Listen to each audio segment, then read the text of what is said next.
Assalamualaikum warahmatullahi wabarakatuh. Saya Ahmad Zidan Tauhidillah dari Fakultas Syariah Ilmu Al-Quran dan Tafsir. Di sini saya akan memaparkan tentang hermeneutika Schleiermacher. Jadi nama panjangnya yaitu Fred Daniel Ernst Schleiermacher adalah tokoh besar dan intelektual ternama. Schleiermacher ini merupakan keturunan Kristen Protestan dan dilahirkan di Jerman pada 21 November 1768 dan meninggal pada tahun 1834. Untuk pendidikannya, ia memulai di institusi Moravian Brethren, kemudian pindah ke University of Halle pada tahun 1787. Schleiermacher ini lulus ujian di bidang teologi Kristen pada tahun 1790, kemudian bertugas sebagai pengajar hingga tahun 1793. Beberapa tahun kemudian, Schleiermacher ini sibuk mempelajari dan mengkritisi teori pemikiran tokoh-tokoh besar seperti Immanuel Kant dan Spinoza. Dari kritikan tersebut, ia kemudian melahirkan karya-karya yang banyak. Salah satu contohnya yaitu On What Gives Voice to Life and On Freedom. Ketika belajar di Berlin, ia bertemu dengan pemikir yang beraliran romantis yaitu atau objektivis seperti August Wilhelm. Bersama pemikir tersebut, dia terlibat dalam gerakan romantisis dan dapat menerbitkan jurnal Athenaeum pada tahun 1798 sampai 1800-an.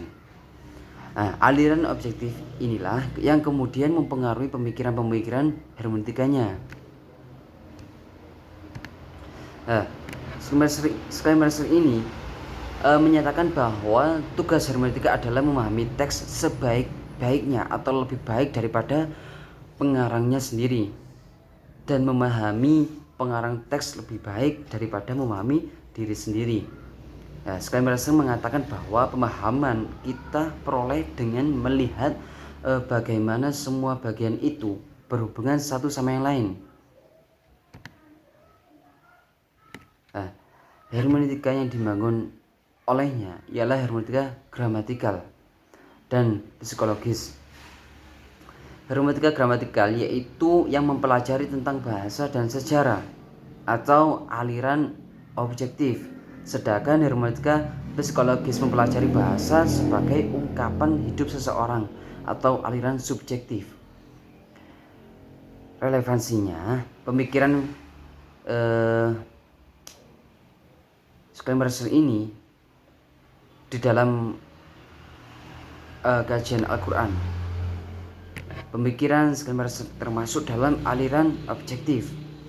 Aliran objektif merupakan aliran yang lebih menekankan terhadap pencarian makna asalnya suatu teks. Dalam hal ini maka penafsiran adalah upaya membangun kembali apa yang dimaksudkan oleh pecinta teks aslinya. Kemudian hermeneutika gramatikal dengan teorinya ini sangat relevan jika dikaitkan dengan Al-Quran. Beberapa relevansinya diantaranya dapat dilihat sebagai berikut. Yang pertama yaitu seorang mufasir harus mengerti bahwa yang digunakan oleh autor atau audiens historisnya. Ini artinya mufasir Al-Quran harus memahami dengan baik bahasa Arab yang mana merupakan bahasa Al-Quran. Dan kemudian pemahaman yang dikuasai harus mencakup makna kosakatanya maupun struktur bahasanya ketika ayat Al-Quran diturunkan.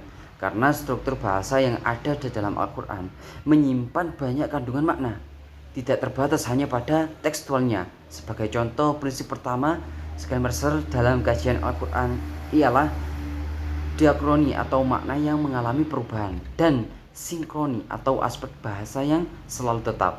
Ketika membaca misalnya ketika membaca di dalam Quran surat Yusuf di dalam Al-Quran surat Yusuf yang bunyinya wajaat sayyaratun fa arsalu waridahum. Nah, pada saat ini, ya ini era kontemporer ini, lafaz syarah dimaknai dengan mobil.